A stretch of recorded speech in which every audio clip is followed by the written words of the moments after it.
2021 홍일학전 10번째 날을 허락하신 우리 하나님께 감사를 드립니다. 다 같이 찬송하실 때 홍일학전 주제 찬송 210장을 함께 찬양하시겠습니다.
이어지는 찬송가 535장을 함께 찬양하시겠습니다.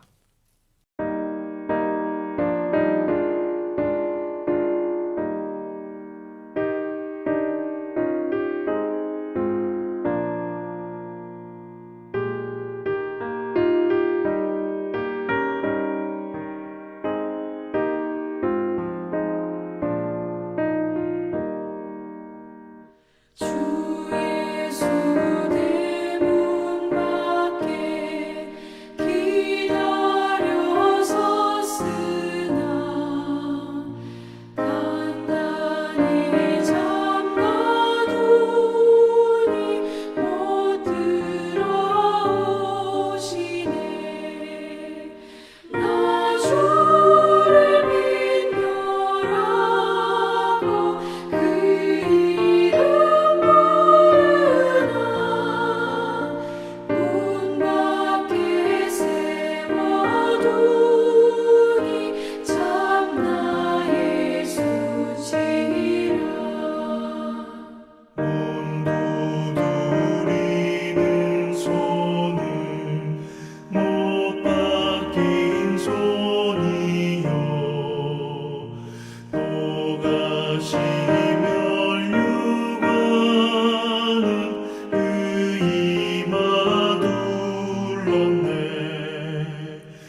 사도신경으로 우리의 신앙을 고백하겠습니다. 나는 전능하신 아버지 하나님 천지의 창조주를 믿습니다. 나는 그의 유일하신 아들 우리 주 예수 그리스도를 믿습니다. 그는 성령으로 잉태되어 동정녀 마리아에게서 나시고 본디오 빌라도에게 고난을 받아 십자가에 못 박혀 죽으시고 장사된 지 사흘 만에 죽은 자 가운데서 다시 살아나셨으며 하늘에 오르시어 전능하신 아버지 하나님 우편에 앉아 계시다가 거기로부터 살아있는 자와 죽은 자를 심판하러 오십니다. 나는 성령을 믿으며 거룩한 공교회와 성도의 교제와 죄를 용서받는 것과 몸의 부활과 영생을 믿습니다. 아멘.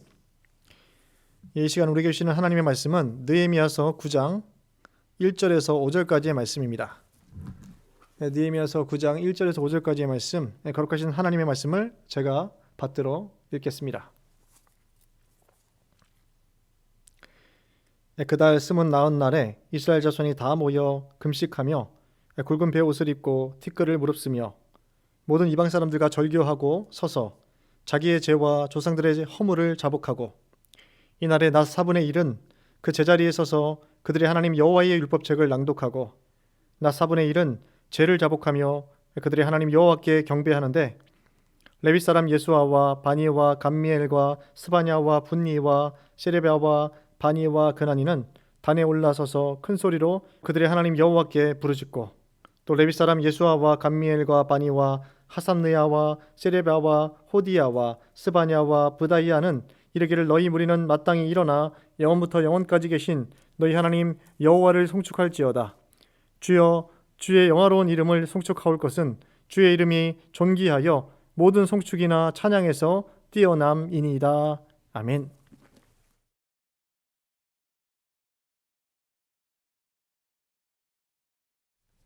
이 시간 홍해락전 주제를 함께 외치겠습니다. 제가 주제를 선창하면 재창해 주시기 바랍니다. 주여 우리를 반석 위에 세우소서.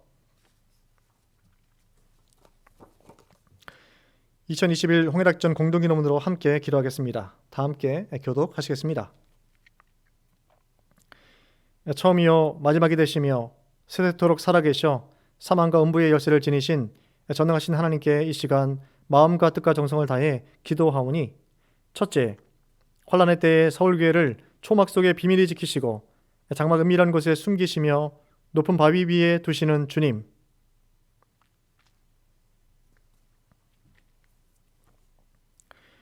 둘째, 처음이요 마지막이요 죽었다가 부활하신 주님.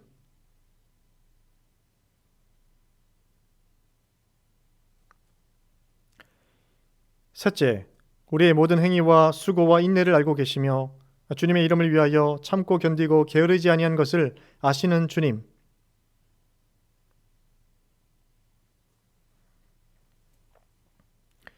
넷째, 우리의 선한 사업과 사랑과 믿음과 섬김과 인내를 알고 계시는 주님.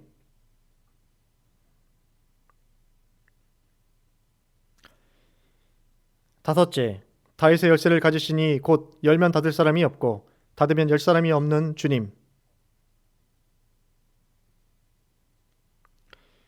여섯째, 아멘이시요 충성되고 참된 증인이 되신 주님.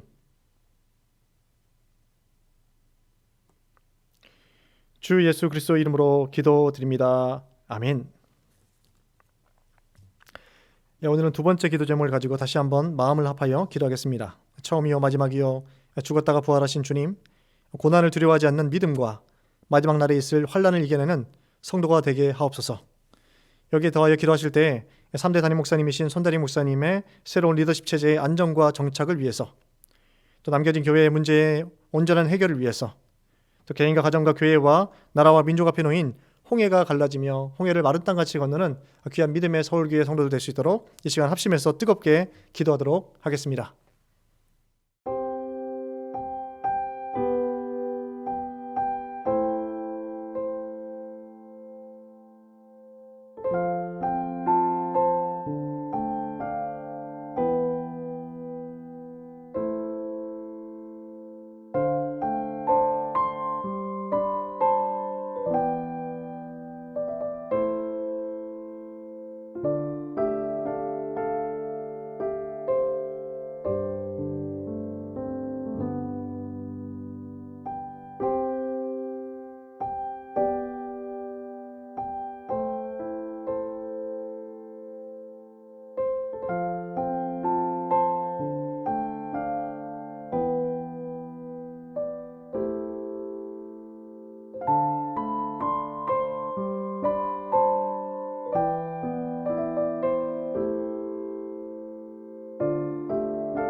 거룩하신 하나님 아버지, 주님의 크신 은혜와 사랑에 감사를 드립니다. 주님의 이름으로 우리를 구원하시고 주의 힘으로 믿음의 성도를 변호하시는 주님, 이 시간 믿음의 성도들의 기도에 응답해 주시고 우리의 입의 말에 귀를 기울여 주옵소서. 하나님과의 관계가 온전히 회복되게 하셔서 이 홍해락전 기간을 통해서 이 시대 앞에 놓여 있는 다양한 문제들, 개인과 가정과 교회와 이 나라와 민족 앞에 놓인 홍해가 갈라지게 하시고 홍해를 마른 땅같이 건너는 역사가 일어날 수 있도록 인도하여 주시옵소서. 3대 담임 목사님으로 오신 손다리 목사님을 중심으로 리더십 체제가 안정적으로 정착되게 하셔서 남겨진 서울교회 모든 문제가 해결되게 하시고 교회 전 영역에 온전한 재건이 이루어질 수 있도록 역사하여 주시옵소서. 원로 목사님을 비롯한 모든 환우들의 건강을 지켜주시고 특별히 입시와 진학과 취업과 결혼과 태의 열매를 위해서 기도하며 사업을 위하여 기도하는 우리 자녀들의 오랜 간구에 우리 하나님 응답하여 주시옵소서. 해외 유학 중이며 근무하는 자녀들, 또 군 복무적인 자녀들에게 눈동자같이 지켜주시고 하나님의 영광을 위한 삶을 살아갈 수 있도록 귀한 믿음의 건축들이 될 수 있도록 우리 주님께서 지키고 보호하여 주시옵소서. 특별히 이 시간 이 팬데믹 상황을 위해서 기도드립니다. 모든 열방과 민족이 바이러스의 창궐로 인해서 고통 중에 울부짖고 있습니다. 이 백신과 치료제가 적재적소에 잘 생산되고 사용되어서 코로나 사태가 하루속히 종식될 수 있도록 역사하여 주시옵소서.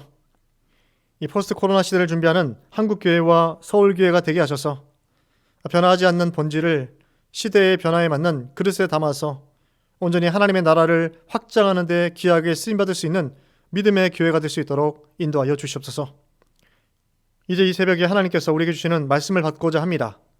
계속해서 느헤미야서를 통해서 주님의 귀한 말씀에 귀 기울이게 하시고 깨달아 알게 하셔서 우리에게 주어진 오늘 하루도 복되고 형통한 삶을 살 수 있도록 역사하여 주시옵소서. 우리를 구원하신 예수 그리스도의 이름으로 기도드립니다. 아멘. 국가의 재건을 위한 선제 조건으로 영적 재건이 필수적으로 있어야 한다라는 말씀을 어제 살펴보았습니다. 영적인 재건을 위해서는 바른 하나님의 말씀의 선포가 있어야 하고 여기에 대한 바른 해석, 또 바른 설교가 있어야 하며 그 말씀을 듣고 마음에 찔려 슬퍼하는 반응이 나타나야 한다라는 것을 말씀을 받았습니다. 에스라가 율법의 말씀을 읽어주자 백성들의 마음은 감동하게 되었습니다. 율법의 말씀대로 초막절을 준수하게 되는 것이죠. 이제 가장 가까이에 있는 절기를 지키고 있습니다. 초막절을 지킨 이후에는 오늘 느헤미야 9장에서 하나님께 드리는 과거의 잘못을 진심으로 회개하는 기도를 드리고 있고 또 삶을 돌이키며 하나님 앞에 서약하며 결단하는 모습을 우리에게 보여주고 있습니다.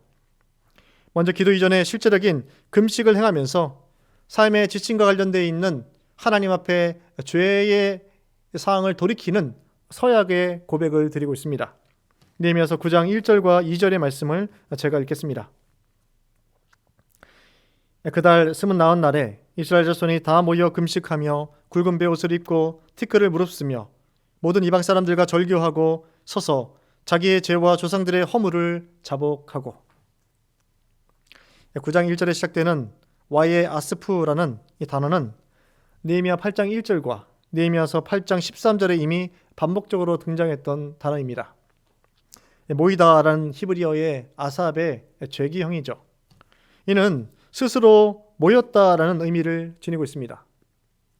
종교력 7월 24일에 백성들이 자발적으로 몰려와서 개혁이 본격적으로 시작되었습니다.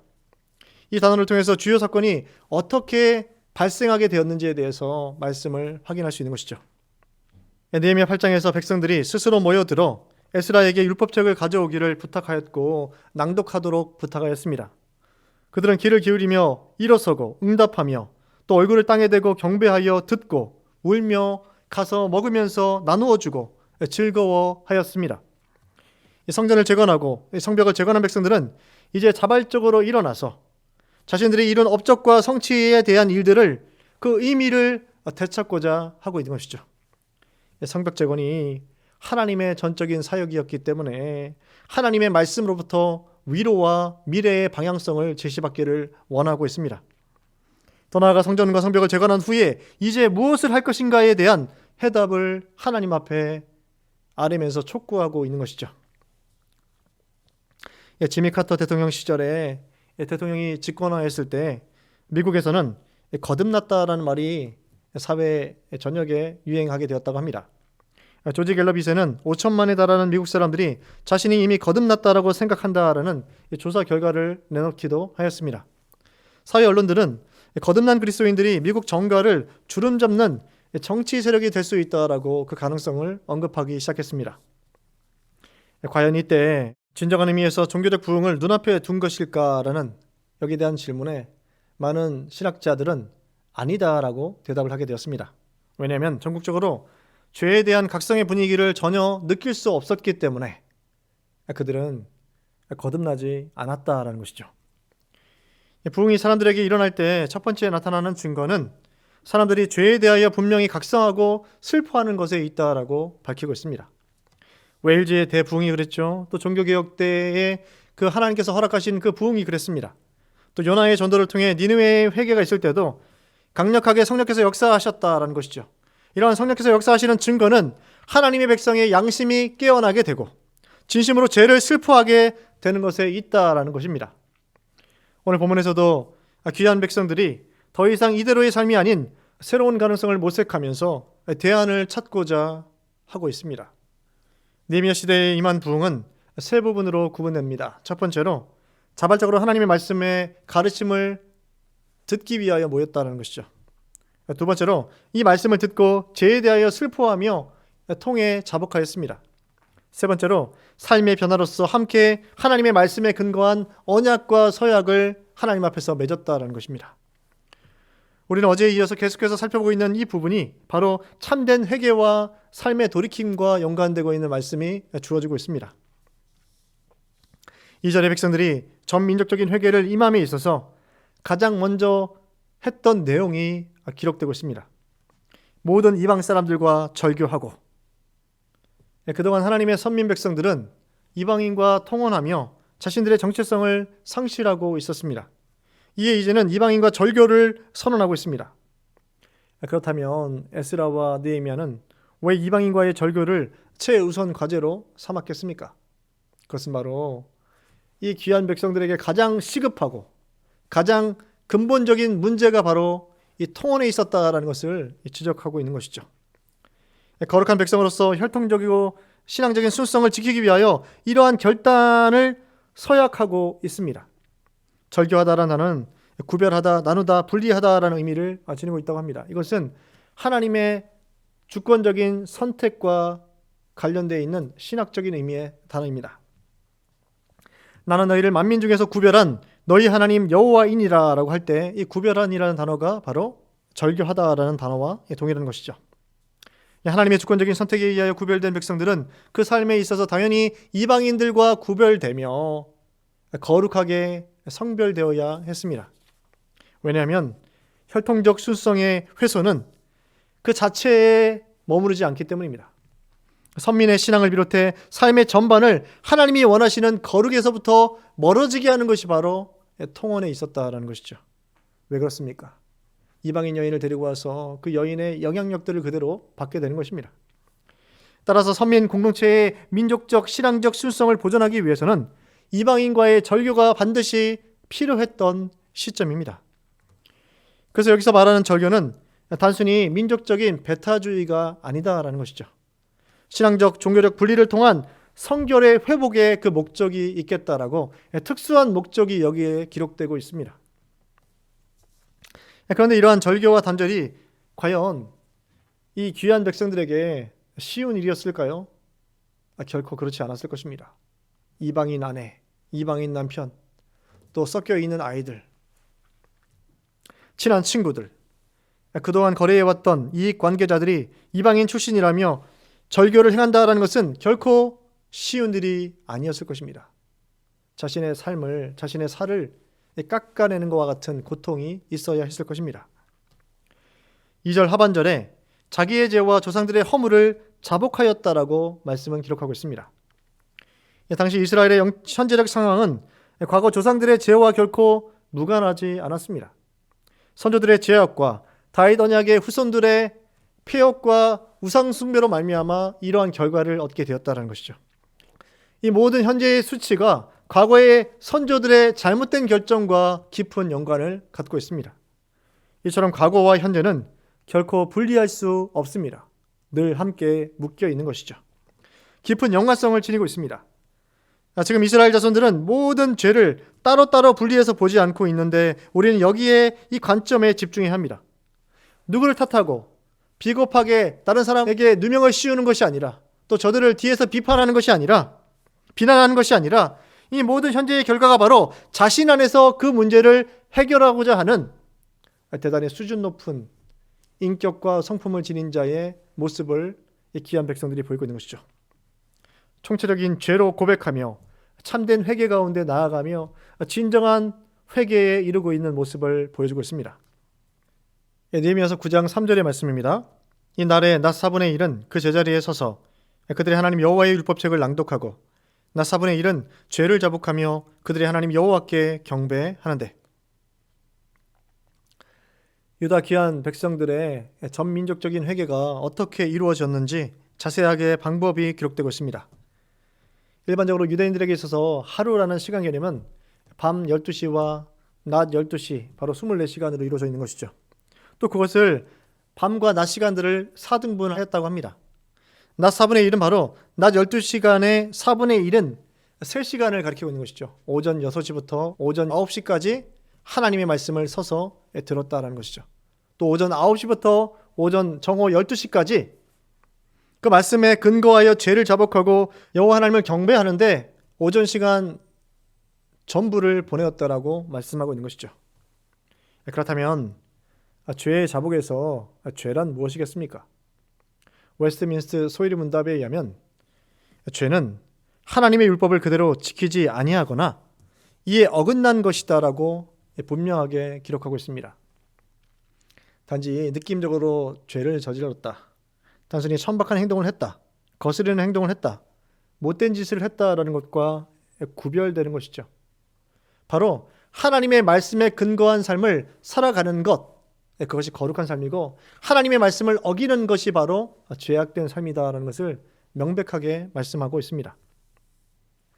제임스 보이스 목사는 죄와 부흥의 관계에 대해서 규정하면서 3가지의 그 논지를 밝혔습니다. 첫째로, 죄를 깨닫고 그것을 슬퍼하며 진정으로 그것에서 돌이킴이 없이는 윤리 영역에 참된 진보란 있을 수 없다라는 것이죠. 인간이란 존재는 근본적인 원죄의 문제를 해결하지 않고는 참된 윤리적인 인간이 될 수 없다라고 밝히고 있습니다. 두 번째로, 하나님의 율법을 듣고 반응함이 없이는 어떤 것이 죄라는 올바른 분별력과 왜 그것이 죄인가 하는 참 지식을 지닐 수 없다. 죄라고 규정할 수 있는 것, 죄라고 단정할 수 있는 것, 그 기준이 바로 하나님의 말씀에 기인한다는 것을 명백하게 설명하고 있습니다. 세 번째로, 부흥에는 하나님의 모든 가르침들, 특히 우리가 이미 어기고 있는 하나님의 율법들을 단호히 선포하는 것이 선행되어야 한다. 단지 하나님 또 도와주십시오라고 나가는 것이 아니라 하나님, 우리가 잘못 살아왔던 이 문제를 가지고 하나님 앞에 결단하며 서역하며 우리의 삶을 돌이키겠습니다라가 먼저 되어야 한다는 것이죠. 느헤미야서 9장 5절부터는 격식을 갖춘 레위인들의 기도가 길게 이어지고 있습니다. 37절까지 계속해서 이어지고 있는 것이죠. 이 부분은 크게 3부분으로 구분되고 있습니다. 첫 번째로, 하나님의 천지 창조에 대해서 느헤미야서 9장 5절과 6절에 기록되고 있습니다. 하나님의 본성, 하나님의 영원성, 하나님의 천지를 창조하신 능력에 대해서 말씀하고 있습니다. 두 번째로, 이스라엘의 역사를 회고하는 것이 7절부터 31절까지 긴 내용들이 언급되고 있습니다. 아브라함 사건과 출애굽 사건, 신의 산, 40년 광야의 그 광야 생활을 언급하고 있습니다. 바로 이때 하나님의 보호하심이 있었고 백성들은 한결같이 거역해왔다는 것을, 이 반대를 지적하고 있는 것이죠. 하나님은 모든 것들을 다 공급해 주셨습니다. 말씀을 주셨고 안식일을 주셨고 먹을 것과 마실 것을 주셨고 또 물을 주셨고 불기둥과 구름기둥과 수없이 많은 이적들을 허락하셨습니다. 그럼에도 불구하고 백성들은 애굽으로 돌아가고자 하였습니다. 또 금송아지를 만들어서 경배하는 우상 숭배의 악한 행위를 행하였습니다. 이렇게 긴 이스라엘의 역사를 회고하면서 세 번째로, 현재 자신들이 놓인 역경의 상황에서 하나님의 자비를 간구하는 것이 바로 32절부터 37절까지의 말씀입니다. 백성들의 죄를 망라하는 내용이 절정에 이르게 되면서 하나님의 오래 참으심과 선하심과 자비하심에 대한 고백이 절정에 이르게 된 것이죠. 이 죄가 더 클수록 하나님의 은혜와 긍휼이 더 크게 대칭되고 있습니다.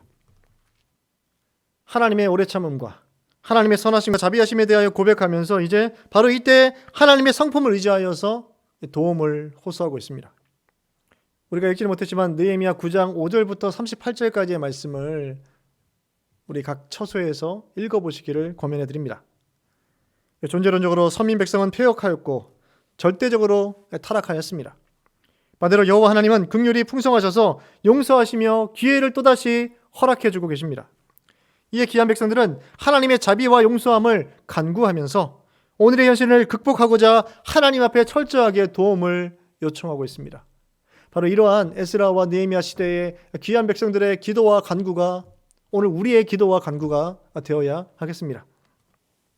포로 귀한 백성들의 언약갱신 사건이 초막절 절기가 끝난 후에 이틀 뒤인 종교력으로 7월 24일 날 발생하고 있습니다. 이렇게 본다면 유다 귀한 백성들은 예루살렘 성벽을 재건하고 거의 한 달 동안이나 하나님 앞에서 철저하게 종교적인 행사를 행하면서 이 신앙적인 다짐을 드리고 있습니다. 이 영적 제각성의 예식을 통해서 선민 공동체를 재건해 나가고 있는 것이죠. 오늘 우리는 홍해락전 기간을 보내고 있습니다. 새벽 기도만으로 17일 정도, 전체 이 날짜로 하면 20일 정도의 이 홍해락전 기간을 보내고 있습니다. 특별한 신앙적인 종교적 신앙의 다짐을 새롭게 하는 기회가 우리에게 주어져 있는 것이죠. 오늘 우리의 다짐과 서약이 무엇이 되어야 하겠습니까? 바로 하나님의 말씀의 가르침에서 떠나서 세속화된 잘못된 삶에 대하여서 하나님 앞에 이 잘못을 돌이키며 회개하며 다시는 그렇게 살지 않겠다라고 서약하는 본문의 레위인들의 기도와 간구와 같이 하나님 앞에 온전하게 드려야 하는 것이죠. 이제 말씀을 마치겠습니다. 어떻게 포로 귀한 백성들은 참된 회개에 이를 수 있었습니까? 첫째로 지속적인 말씀에 그들은 노출되어 있었습니다. 하나님의 율법의 말씀을 즐거워하였고 그 말씀 앞에 계속해서 나아가며 그 말씀으로 자신의 삶을 깨끗게 하였다는 것이죠. 두 번째로 자신들의 죄와 조상들의 죄를 생각하며 철저하게 금식하며 하나님 앞에 통해 자복하고 있습니다. 죄의 자복을 통하여서 성령의 역사가 일어나며 그들의 마음의 슬픔과 그들의 마음의 고통과 그들의 마음의 눈물이 하나님 앞에 연락되게 된 것이죠. 세 번째로 실제로 삶 가운데 근본적인 삶의 문제를 분석하고 그 문제를 해결하기 위하여서 하나님 앞에 서약하며 자신의 삶을 결단을 내리고 있습니다. 요나 선지자의 시대에 니느웨 사람들의 회개는 어땠습니까? 요나가 이 니느웨에 대한 말씀에 하나님의 심판을 선언하게 되자 그들은 죄의 심각함을 깨달았습니다. 그들은 죄를 인식하고 금식하며 하나님 앞에 굵은 베옷을 입고 통에 자복하였습니다. 이 소문이 왕에게까지 들리게 된 것이죠. 그 역시 같은 태도를 취하였습니다. 왕은 조서를 내려 국민 모두가 이 일에 동참하도록 하였습니다. 만약 죄를 인식하지 못했다면 니느웨는 소돔과 고모라와 같이 하나님의 심판을 피할 수 없었을 것입니다. 하나님의 말씀을 통한 죄의 각성이 그들을 회개의 자리로 이끌었다는 것이죠. 이 하나님이 뜻을 돌이키셔서 재앙을 내리지 않으셨습니다.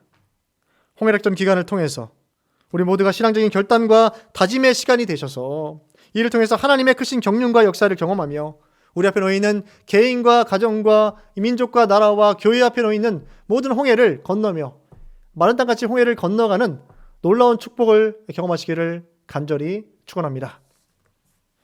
이 시간 주님께서 가르쳐 주신 기도로 마치겠습니다. 하늘에 계신 우리 아버지, 아버지의 이름을 거룩하게 하시며 아버지의 나라가 오게 하시며 아버지의 뜻이 하늘에서와 같이 땅에서도 이루어지게 하소서. 오늘 우리에게 일용할 양식을 주시고 우리가 우리에게 잘못한 사람을 용서하여 준 것 같이 우리 죄를 용서하여 주시고 우리를 시험에 빠지지 않게 하시고 악에서 구하소서. 나라와 권능과 영광이 영원히 아버지의 것입니다. 아멘. 오늘도 교회와 나라와 민족을 위해 기도해 주신 여러분께 진심으로 감사드립니다.